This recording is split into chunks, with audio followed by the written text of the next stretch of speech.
Uma pergunta tentar um pouco mais prática, assim. Isso. Você tem medidas de isolamento que ajudam a manter os hospitais não superlotados. Que já estão de novo. Por outro lado, você tem a economia. Só que tem um terceiro fator, o fator mental. Tem como a gente calcular qual foi o prejuízo da sociedade brasileira com a pandemia do ponto de vista mental? Porque assim, não adianta, tá bom, eu não morro de Covid, mas eu fico fora ansioso de si e posso sofrer também. Isso a gente chama de quarta onda, né? A primeira onda é o Covid em si, a segunda onda é o que eu deixo de cuidar dos pacientes agudos, o cara infarta e não tem leito de hospital para cuidar dele. A terceira onda é o hipertenso que não está se controlando porque está ansioso demais e vai depois ter um infarto daqui a 2 anos. E a quarta, que parece ser maior do que tanto a contaminação quanto a própria morte pelo Covid, é de depressão, suicídio, ansiedade, então, aí não insônia. Seria um erro fazer essas medidas de isolamento se fosse por isso? Que pergunta difícil. É isso que eu quero chegar. O que tem que fazer? Tá, boa. Tá bom. Se eu soubesse, eu ganharia o Nobel agora, mas vamos lá. Não sei. Bom, eu acho que o que você colocou, eu acho que são muito mais variáveis de uma equação do que cada uma isoladamente. Nós somos um bicho social e, portanto, o contato é importante. Agora, o distanciamento espacial, grosseiramente, hoje, pode ser minimizado como nós estamos fazendo aqui, com todo mundo em casa ou no trabalho, etc., por um YouTube ou por um canal ou outro da vida. Então eu acho que hoje em dia a gente consegue minimizar um pouco desse impacto. Hoje em dia a gente tem técnicas, por exemplo, você quer aprender a meditar hoje, tem canais e canais hoje de meditação. Você quer aprender um pouquinho de terapia cognitivo-comportamental, que é super importante nesse momento, tem canais. Você quer aprender um pouco sobre... Tá falando da população brasileira, pessoa que ganha um salário. Não, então assim, tá, então, assim, mas eu vou descer lá. Você consegue aprender sobre estoicismo, que é uma filosofia fantástica para momentos de crise, etc. Para a população, para a maioria da população brasileira, o que ele precisa é do básico. Então, assim, quando a gente pensa em psicologia humana, se você não tem teto, chão, comida, ou isso é fragilizado, falar de pertencimento, falar de propósito fica completamente ridículo. Exatamente. Né? Então, falar de futuro, se eu não tenho uma comida para amanhã, também fica ridículo. Sim. Então, quando a gente faz testes, por exemplo, de retardar a gratificação com quem passa aperto, por exemplo, tem um teste clássico do marshmallow, que você bota o marshmallow agora, fala, se você não comer e voltar daqui a 10 minutos, eu te dou outro. Se você vem de um ambiente instável, você come e você está certo de comer, porque o adaptativo é comer o que está na sua frente que você não sabe do amanhã. Perfeito. Então, de novo, para a sua pergunta, eu acho que essa resposta precisa de nuances para situações distintas. Eu acho que para quem pode se isolar e para quem tem reserva para tolerar, financeiro, eu quero dizer, esse isolamento, e a gente propor um pacote de medidas psicológicas para ajudar, como diariamente um bate-papo entre a família. Vamos iniciar aqui. Por exemplo, tem países, Samir, que ajudam. Por exemplo, você tem desconto de imposto de renda e você faz atividade física. Por quê? Porque você é mais barato para o país quando você faz atividade física.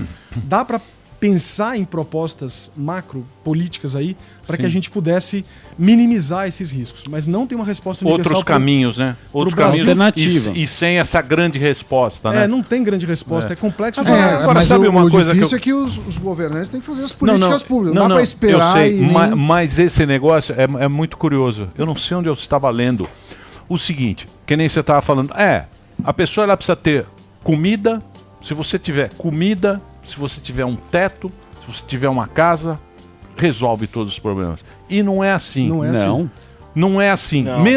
Mesmo se você der comida, o básico, para toda a população vai faltar alguma coisa. Claro. Que é uma coisa a mais que todo ser humano tem. A gente precisa ter essa razão. Propósito. Que eles falam que é o propósito da vida, é a razão de você... Mas eu acho que é isso que as pessoas estão buscando, ou de um lado ou do outro, ou de uma maneira ou de outra, eles estão em busca dessa de se sentir importante. Isso, mas esse privilégio atual nosso, de sair da linha da miséria, a grande maioria das pessoas, para buscar esse propósito, é graças a esse desenvolvimento humano.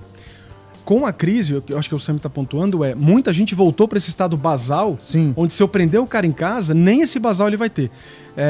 Tem um psicólogo americano que... Sabe a pirâmide de Maslow? Aquela pirâmide das cidades que até brincam do Wi-Fi embaixo, que hoje a gente precisa mais do Wi-Fi do que do resto. A pirâmide, o Maslow em si, que foi o psicólogo, o Abraham Maslow, nunca fez a pirâmide. Foi um cara, depois foi dar uma aula sobre dele que fez. Ele redefiniu isso como um barco. A base do barco é a alimentação. É a segurança de um relacionamento social mínimo. É comida.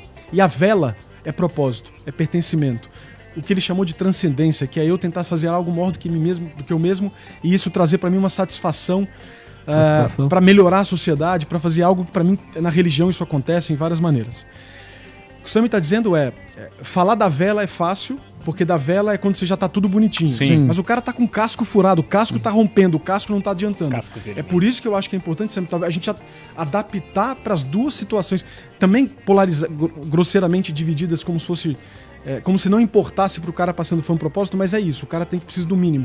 Que foi o que a Bolsa ajudou, né? Então, aquele valor de R$600... Só que é inviável continuar com isso. Então, quer dizer, a gente precisa tomar uma atitude. Uma decisão. E aí uma atitude poderia ser uma vacina sem obstruções políticas na Anvisa, para que ela pudesse ser cientificamente avaliada, liberada de forma segura para a população, para que a gente pudesse antecipar essa liberação. É a única saída. Então, mas essa vacina também não vai demorar. Então, eu não acredito, porque tá notícia aqui, ó. Ó o Dória lá, ó. O Dorinha lá. O Dorinha falou o seguinte, saiu hoje. Como é que você vai acreditar nisso no mundo inteiro? Vamos lá. O mundo inteiro não tem vacina. Aí ele falou o seguinte, ó, gente, é o seguinte, a partir do dia 15 de janeiro, tá lá, ó. 25. Tá no jornal, tá todo mundo. Como é que você não vai ficar louco?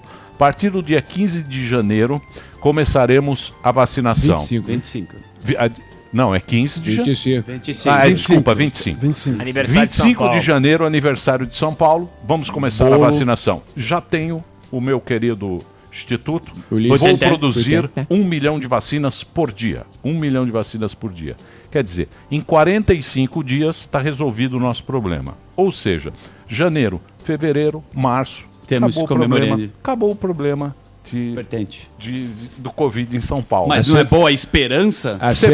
Mas a esperança. Não é bom enganar o cérebro? Como é que o teu cérebro como é que o teu cérebro não vai pro saco com esse negócio? Se não for realizado, como é que o teu cérebro vai...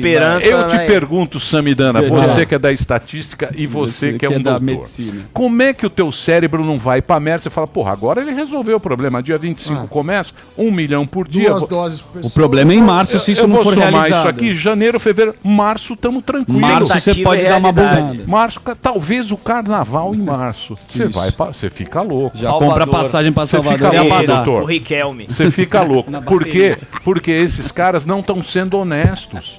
Porque é muito mais fácil ser honesto com a população. Aí a gente vai, faz isso, faz aquilo. Um medo também é agora esse feriado de Natal e Ano Novo. Sim. Que as pessoas estão ignorando. Sim, abre, fecha, abre. Janeiro tende a matar muita gente aí por conta disso também. Antes da eleição, o Covid tinha acabado. Perfeito. Sim, antes da eleição... Não valia. Essa foi feia. Antes da eleição, não tinha... Acabou a pandemia. Tava de folga o Covid. O Boulos que falava, fica em casa, saiu na rua com as bandeiras, fez aquele... Pegou o Covid, o Covas também. Tava de folga, não vai mudar nada. Aí do dia pra noite muda. A gente fica não aguenta. Então, mas essa é a discussão. A gente já tem certeza demais do vírus cientificamente para a política ainda subir em cima e fazer mais besteira, né? Então é difícil, mas é difícil. Mas de novo, o que vale? O que dá para a gente fazer então? Aí individualmente eu quero dizer, uma coisa que acalma muito o cérebro é rotina. Então assim, a imprevisibilidade do mundo é muito maltrata o nosso cérebro, machuca o nosso cérebro. Eu fico hipervigil, eu fico olhando para tudo e eu fico com uma lente negativa. E essa lente negativa que o cérebro já é inclinado para ver mais o menos do que o mais. Né? Lá da economia comportamental, a gente já sabe que eu vou sofrer 2 vezes mais se eu perder. Nessa carga de informação, de incerteza, essa região da frente do cérebro, chama amígdala, fica aqui embaixo na têmpora, ela fica hiperativada e ela literalmente... A gente precisa entender que a gente não vê o mundo como ele é, a gente vê o mundo como a gente é. Sim. Então, se o meu cérebro está inclinado para ver o mundo de uma maneira, você vai somar todos os dados que você quer para ver o mundo exatamente como você prevê que ele seja. E nesse momento, tanta incerteza de tantas linhas distintas, então cientificamente a gente está tendo reinfecção agora confirmada. Esse IgG, que é esse anticorpo de longa data que a gente imaginava que ia sustentar, não tem sustentado. Para muitas pessoas, depois de 3, 4, 6 meses, está caindo e a pessoa se reinfecta. Então nem aqueles. Porque a gente imaginou o seguinte também, quem pegou não precisa vacinar. Talvez precisa. Porque talvez esse cara não tenha, obrigatoriamente, a proteção que ele imaginou que tinha. Então já tem muita incerteza do ponto de vista médico, científico, etc. infelizmente, o que a gente tem tido, além disso, isso não é no mundo todo, isso é bem brasileiro, bem aqui, mais do que em outros países, são essas incertezas construídas por outras vontades que não sejam o bem do público, que seja o interesse em 2022 ou qualquer outra coisa nesse sentido. É difícil.